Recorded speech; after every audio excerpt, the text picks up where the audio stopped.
welcome to the next lecture in the series when we are discussing the decision support systems in manufacturing. I have discussed about CAM, computer aided manufacturing, in the last lectures.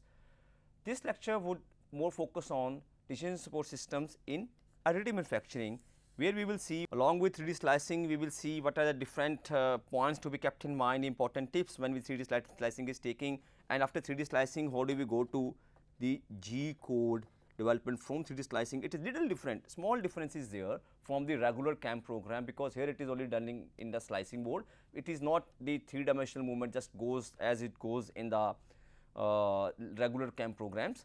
Then we will say big data analytics and additive manufacturing, a framework we will try to see, and we will close this week. Additive manufacturing, you might be wonder to understand that there are certain languages which a CNC controller in the additive manufacturing also use, such as Python. The ARM boards that are used by the 3D printers or so are generally these days maybe Raspberry,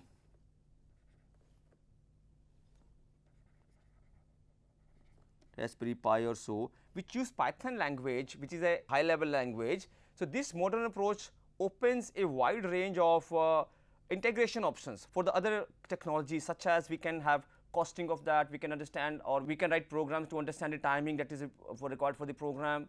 Timing is proportional to the cost. We can input the material type. According to the material type, we can input, we can say based upon this material type, this would be the output, or this would be the time it will be taken, different thicknesses, everything could be put there.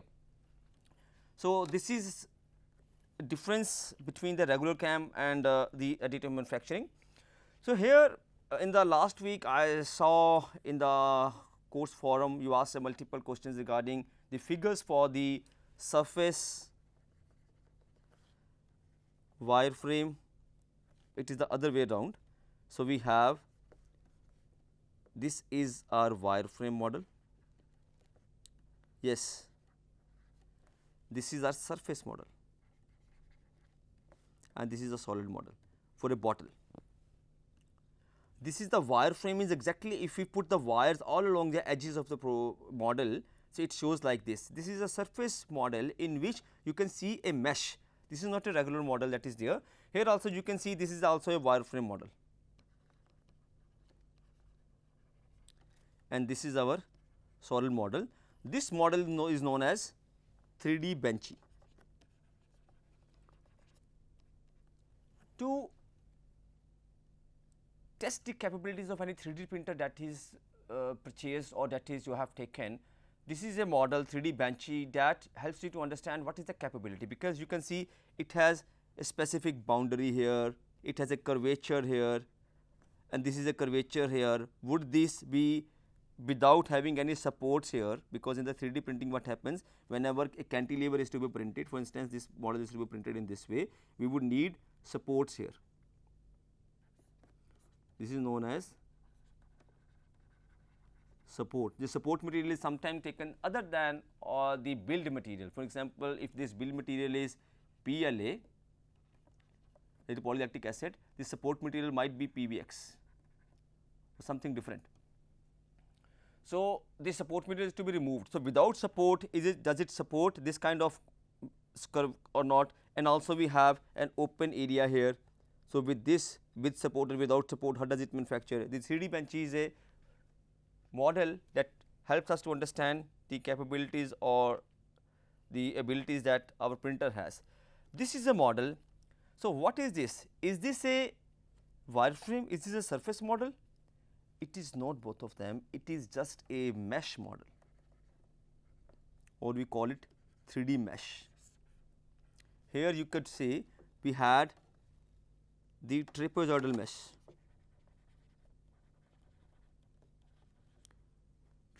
mesh, in a surface model only. 3D mesh means wherever required the density of the mesh changes. This is a straight material, that is why the triangle size is too large here.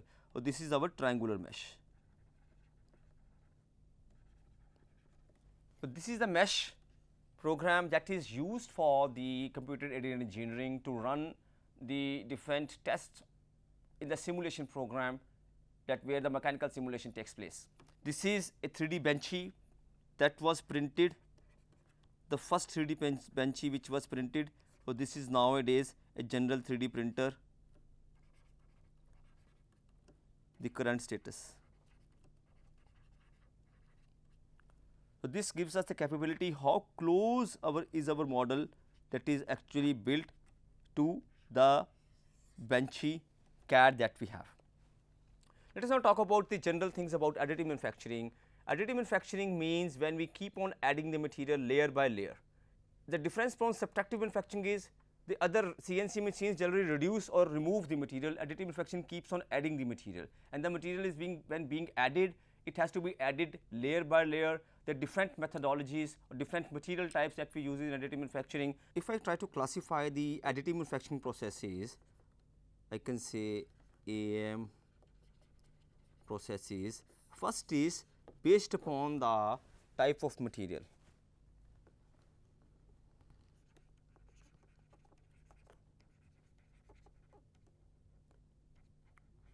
Type of material means the form of material. When I say form, it could be liquid based, it could be solid based,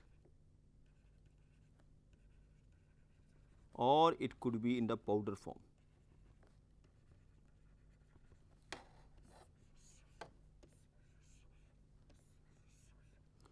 So, in all these types, the different kind of processes that we have, for instance, for the liquid based material, when a completely liquid form of material is later solidified, then depending upon the way material fuses, I can put two types for the liquid. One is the extrusion process, second is the polymerization process.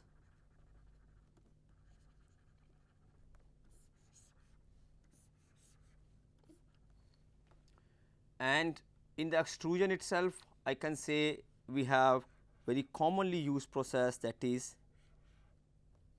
FDM or fused deposition modeling. In polymerization, we have two processes, the stereolithography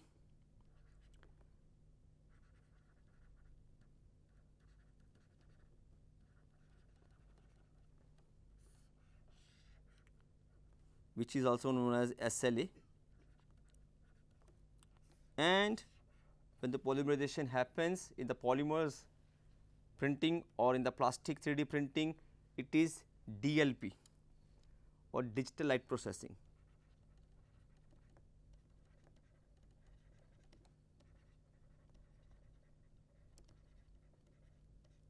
In the solid based model, there the material is in the solid form, that is material is in the sheet form. For instance, if this is a sheet, one sheet is taken, it is cut into the shape, then the second sheet is taken, it is cut into the shape. So, in the sheet form it always comes, and this is a lamination of the sheets over each other, the overlapping, and it is cut into a shape. So, in this case the form that I could say is laminated process.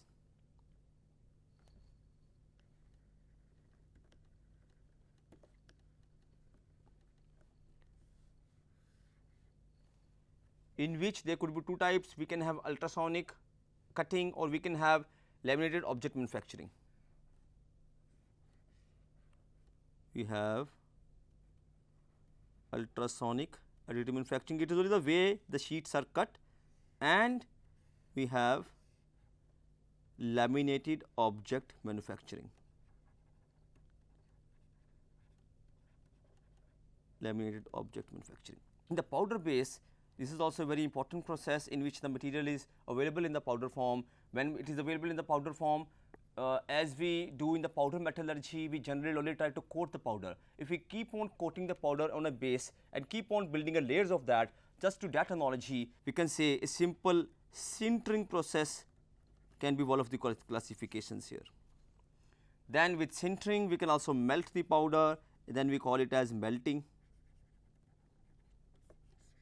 After melting, we also have binding.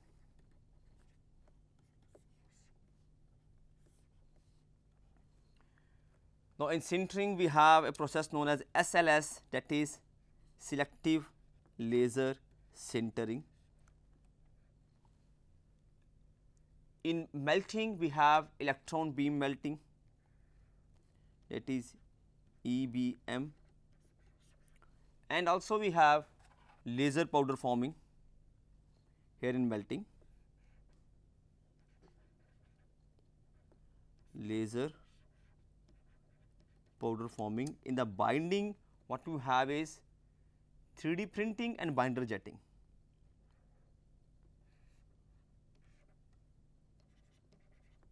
We call it 3DP, and also we call one as binder jetting.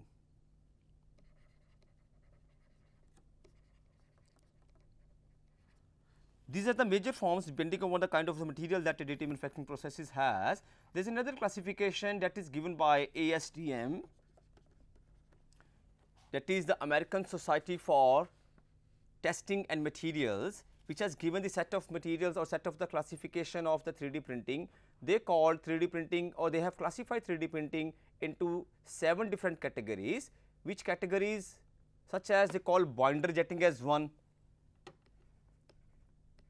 then direct energy deposition as second, then material extrusion as third,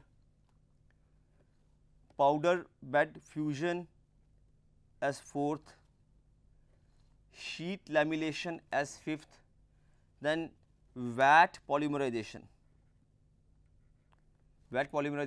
as sixth, and wire arc additive manufacturing. Like in welding, what we have, two different parts are there, these materials are same, these are welded using the similar material. If the material is different, the welding material is different, that is coming out of the welding torch or so, that is known as brazing or soldering. If the material is same, the joining material and the base material, it is welding. Now, if I keep on putting a layer of welding, another layer of welding over it, another layer of welding over it, this is known as direct energy deposition. So, they call it as direct energy deposition using arc welding. The other DED that is mentioned here, that is also direct energy deposition, in which we can use a variety of materials including ceramics, metals, polymers. A laser or electric arc or an electron beam gun can also be used here in this DED. Not going into detail of what additive manufacturing is, let us come to the support system phase of it, that is the 3D slicing. What is 3D slicing? 3D slicing is an act of converting 3D model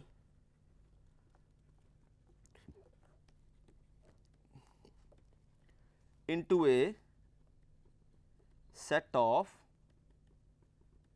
instructions for printing.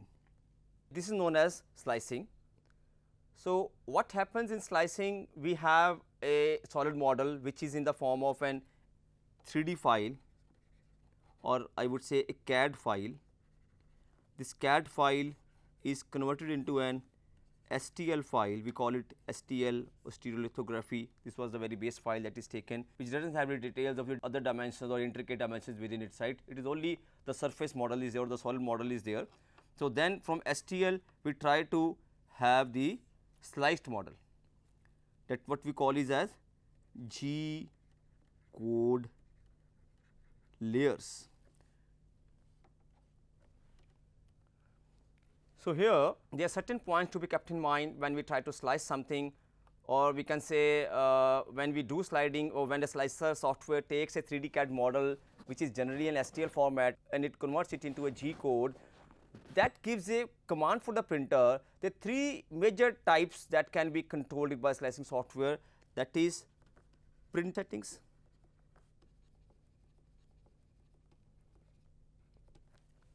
which means the layer heights,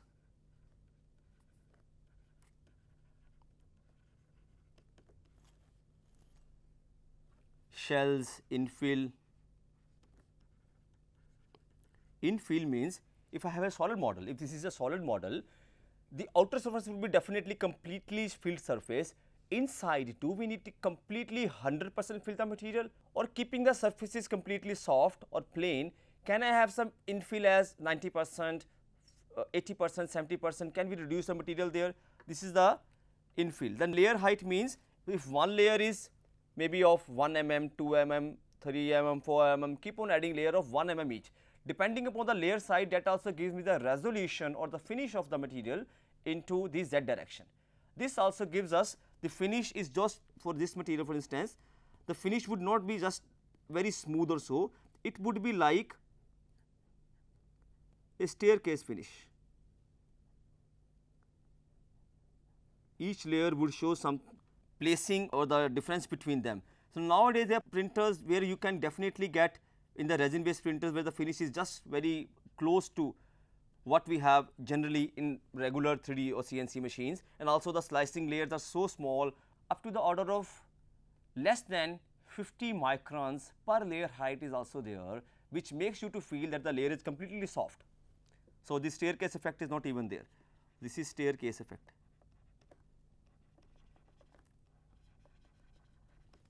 So, print settings are there. Then we have material setting, that means the filament or the material that are you try to using, what is the temperature, material, whether it is filament, whether it is whatever it is, powder or so. So, what is the temperature in which the filament is melt? For example, in a regular polymer printer that we have, in which polymerization happens, the printing generally goes to maybe 200 degrees, 220 degrees, maximum for ABS it can go to up to 350 degrees or so. For the metal 3D printing, the material temperature goes to up to 2000 degrees centigrades. So, for instance, if you need to have a 3D printing of stainless steel or so, the temperatures could go even high, and later when we do the 3D printing using metal, it has to first print it, then the material or the unwanted powders which are there, those are to be washed away, then it goes to washer. After the washer, it is sintered. It is just like the baking. When you cook a chapati or roti, you try to first dough the flour that you have, you try to make the shape of the dough that you have, then you convert it into roti, you put the roti for the baking. That is, when it is baked, it is sintering. After sintering, the material is also small contracted. So, that contraction is always compensated. In the G code itself, the 20% contraction is in general, depending upon the shape, the softwares are intelligent enough to understand what will be the contraction at what point. If the thickness is lesser, the contraction would be less. If the thickness is larger, the contraction would be more. It is all compensated. So, these are all taken into consideration by the softwares nowadays. What softwares are there, I will just talk about them, such as we have Cura as one of the software, that is a 3D printing software very commonly used, also it is made by generally Ultimaker machine, it is known as Ultimaker, Cura. Then Markforged has come up with a software known as Eiger Markforged. Then we have Slicer 3R, we have Blender,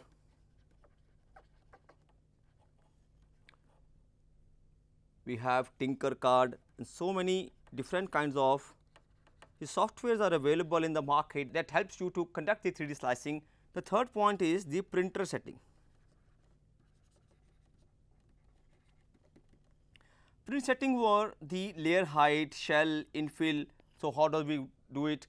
So, in the printer as well, if suppose the layer thickness is required is 50 micron, the nozzle diameter has to be either 50 micron or lesser than that. If the nozzle diameter is 250 micron or maybe more than that, you cannot have a layer less than that. So, nozzle diameter, that is important.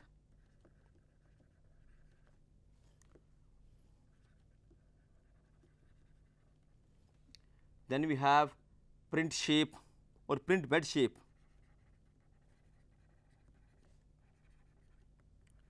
Print bed means the base where the printing is being carried out. This could be in a shape of a L, this could be flat shape, this could be in a shape of W or so. Then we have what is the offset, or in the Z direction what is the offset. So, these important parameters are taken into consideration when we try to convert 3D CAD into a G code. This is also supported by the visualization. We have G code visualization that helps you to understand how the files are being transferred from the 3D CAD to the final printer. In the front end what we see, and in the back end what we have. In the front end what we see is the GUI or the visuals that you have. We see what is the G code visualization.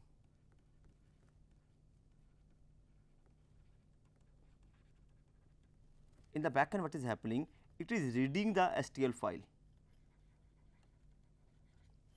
and also it is setting up the algorithm for slicing.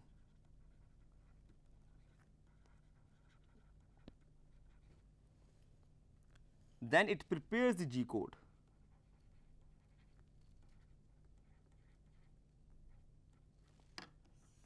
This is how it looks like. If I try to put the algorithm for understanding the G code, I would like to put it like this. Let us first start the program. This algorithm is put into a flow chart form. Then we try to initialize the process.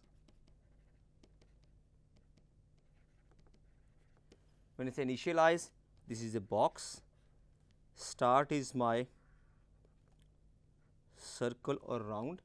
Then I have a question. In the initial, I have a question box, whether is it completely ready here or do we need to do something. If it is ready, we say EOF, that is end of file. Is it okay? Then we say stop. If it is ready, we stop it. If it is not ready, that is no, we go for the next step. The next step is we convert it into a G code. It says read current G code.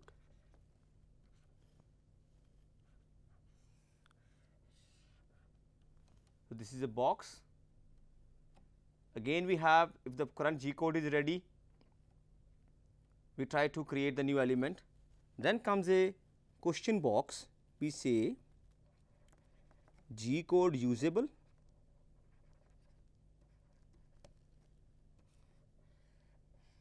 If it is usable, we go for the next step here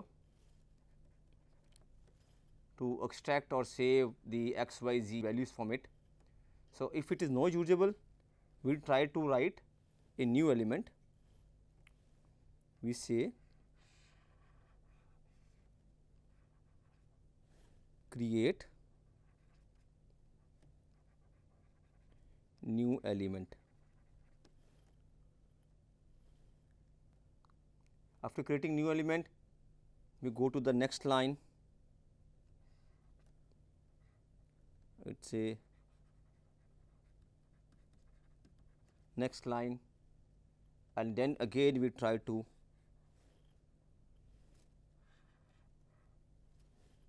come from here to either end the file here or try to execute it further. If the G code is ready, now we need to extract the values from it. Extract x, y, z or f values.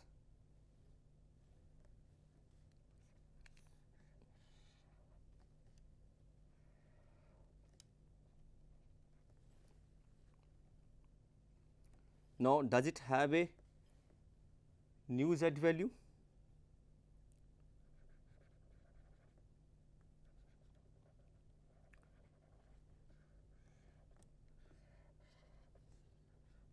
To understand slicing, why I am telling z value only here, because slicing is majorly going in the z direction.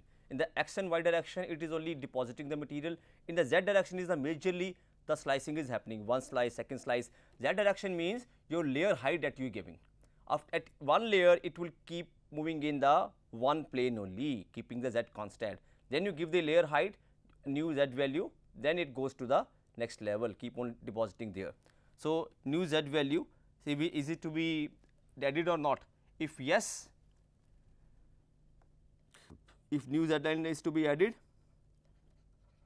we create a new layer.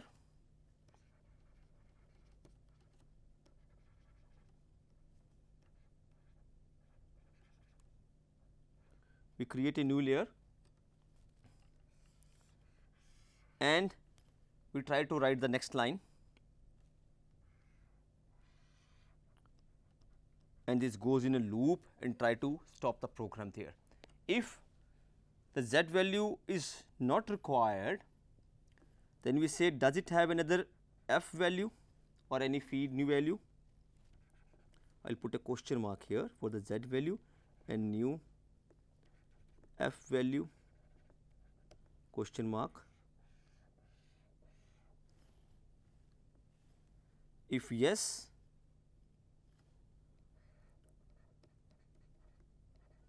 we create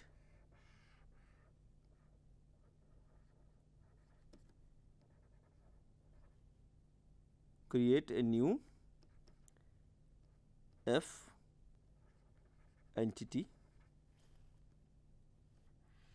Then we try to go to the next line. This is no.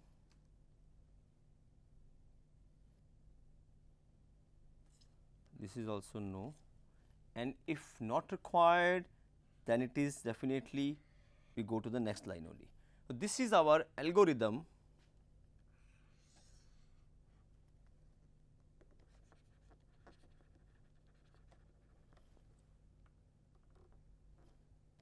for 3D slicing G code. There are multiple parameters other than the major three that I have put, the print settings, the print material settings or the printer settings. There are many things to be kept in mind, such as the features of the slicing software, that is what orientation is the part to be kept in. The part, this part could be built in this form, it could be built in this form, any form the part could be built. This mouse is to be could be manufactured in this way or in this way. Wherever we have the minimum time or wherever we feel the strength is better, we try to manufacture it in that way. If the Z layer is there, generally the strength of the material is lesser or it is weakest in the Z form, because the layers are being deposited. So, it would have more susceptibility of breakage in the Z direction. So, this bond would be weaker. So, what happens, we try to tilt it to a 30-degree angle, that is we keep it in a corner, so that at each direction the strength is distributed. So, these are the small orientation settings that we also do when we try to consider the 3D slicing. Then we have to understand the resolution, that is the resolution of the machine, which also means what kind of the layer height that you can keep. These are already discussed. Infill is discussed. The shapes and types, that do we have a functional print, do we have a standard print. Functional print means do we have a cubic or gyroid, or a standard prints could be a grid of triangles or so, do we have a honeycomb structure. All these points could be kept. So, we have the first layer, that is the layer that is stick to the bed only, which could be raft, which could be brim, which could be skirt.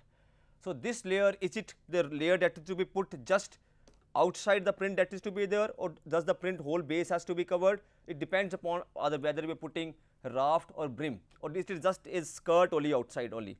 So, it depends upon the thickness of the brim that you have put, depending upon the material type and also the temperature at which you are working. There are certain parameters like this which are to be considered when we are trying to develop a G code in 3D printing, which are not there in a regular G code generation in computer aided manufacturing or in CNC manufacturing. So, this was regarding the decision support systems in 3D slicing. Let me have a quick discussion on the big data analytics in additive manufacturing. It has been discussed in this course previously as well, how big data analytics has been a game changer for various technologies. In additive manufacturing also, when big data analytics is amalgamated with, we have a drastic change or drastic improvement in the kind of these strategies, such as we have these supply chain strategies or supply chain resilience is enhanced. So, there are certain points that are important to discuss when we try to discuss the additive manufacturing and big data analytics together. If we try to bring them into one platform, I would say I have BDA here and I have additive manufacturing here. There are multiple studies available in the literature. So, I am going to draw a graphic that is taken from a recent study by Professor Gupta and his group in 2022 itself in Computers and Industrial Engineering. This is published, in which when the big data analytics and additive manufacturing are taken together, it helps us to have a better risk control.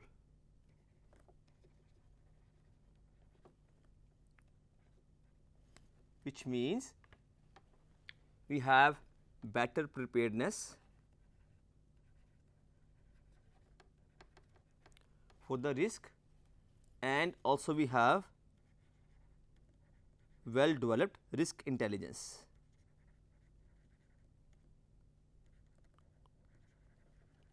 I would like to bring to your notice the fact that the word additive manufacturing or this term came into play later only, when the technology was finally used for production and the products are actually used in the real life itself.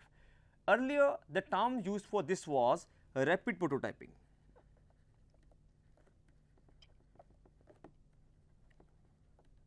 Which means in a general or regular computer aided manufacturing, when you have to manufacture a component, for instance, if you have to manufacture a carburetor, or if you have to manufacture a complex integrated circuits shape or so, what do we need to do? I need to have a fixtures for that, I need to have a jigs for that. If I need to manufacture 1 or 2 parts of that, maybe very minimum number of parts, 10 parts of it, so 10 pieces of it. So, I have to still require the fixtures, jigs, tools, different cards, all the setups are required for that. So, this whole system of the tools which was required to manufacture very small number of components is all not required when rapidly we were able to develop it through the 3D printing. So, that is why additive manufacturing has enhanced our risk intelligence, and preparedness for the risk is also enhanced. This both put together is our risk control. So, this study developed certain hypotheses based upon this, how big data helps in preparedness, how additive manufacturing helps in preparedness, how big data helps to have a better risk intelligence, how additive manufacturing helps to have a better risk intelligence, and further we had flexible operations. Now, due to increased computational power and development of information and communication technologies in the recent revolution, that is the 4th industrial revolution, an overflow of big data. The big data is now characterized by its high volume, velocity, variety, variability, its value proposition. Most of the big data is produced in real time environments. So, certain Internet of Things like wireless sensors and networks do provide us multiple information in big data, which using additive manufacturing has gained popularity, and the model is created using computer aided design in additive manufacturing. So, big data has driven additive manufacturing while using maybe cloud computing, collaborative manufacturing, the complex diagram handling or real time analysis. Then additive manufacturing linked to the big data. For example, polymers, ceramics, metals and other cutting edge materials are used in this technology to create specialized goods. So, big data plays a significant role throughout the process, and additive manufacturing as an additional tool over it. So, multiple industries have now taken a plan to develop the pilot piece first. Using 3D printing, they try to develop the pilot piece and try to take the testing on that piece. Only if it is that finally required, then they go for manufacturing or the full production. Full production generally nowadays, the regular CNC production is only more economical. Later, it is looks like that the additive manufacturing will overshoot the regular production when multi-jet printing is also there. Multi-jet, multi-extruder printing is also there. Additive manufacturing, only one of the major cons for this is that the time taken for the print is larger. But if we require only one print, definitely this is a best technology to take into consideration. So, when we have a better risk, it helps us to have the better readiness of the firm for the risk intelligence, and for the better risk intelligence we have better supply chain resilience.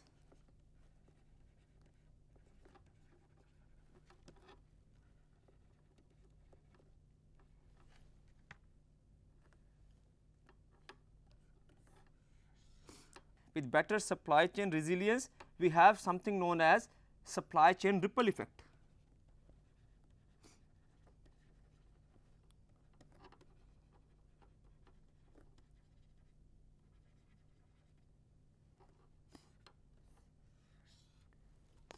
Here also we have connections between preparedness and the resilience of the supply chain, and risk intelligence and the resilience of the supply chain, which leads to the supply chain ripple effect. Supply chain ripple effect is when the supply chain has to be resilient, and there are certain strategies to keep it more resilient, like we have better inventory and capacity buffers, we try to localize the inventory systems, or we try to have a ecosystem of partnerships.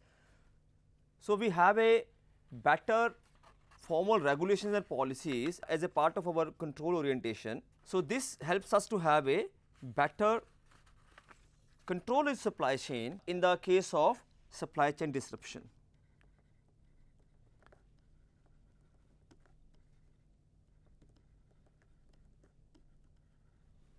So, to have a better preparedness and risk intelligence, there are two terms known as flexible orientation and control orientation.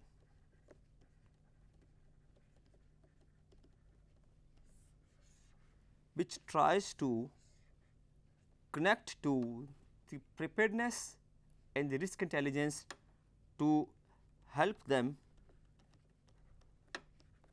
to associate or enhance the supply chain resilience. So, what is this flexible orientation?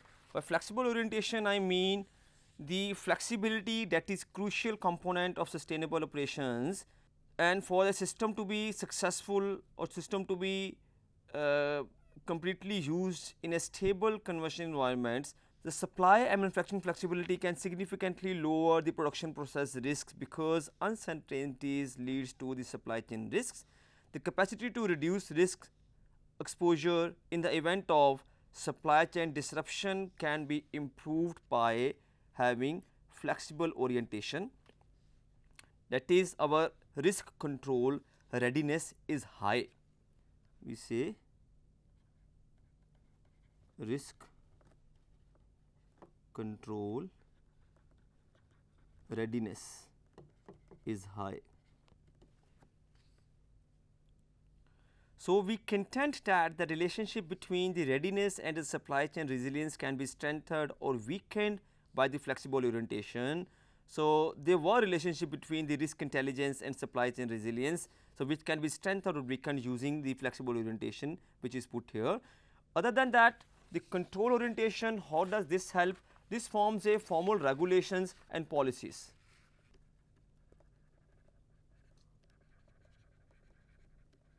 Formal regulations or policies which are part of the control orientation. It is crucial to adhere to the company's policies and conduct them appropriately. Manufacturing companies typically, when they work in the disruptive environments, abide by the rules set forth by the management. Employees are more concerned with productivity and adapting plans to the internal and external circumstances. So, in every case, standard operating procedure, that is the SOPs, are followed.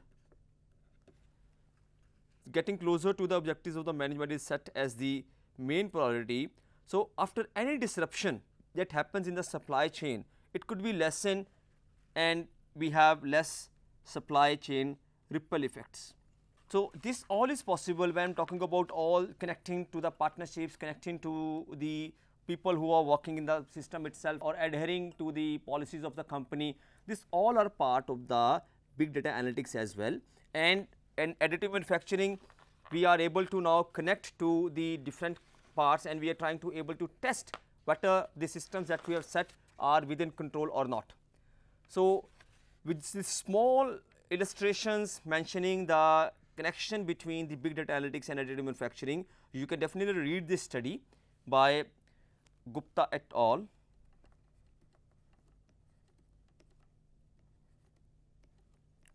2022, which is in the journal Computers and Industrial Engineering. With this, I will have to stop for this week, and Professor Deepu Philip will take you to the HTML syntax.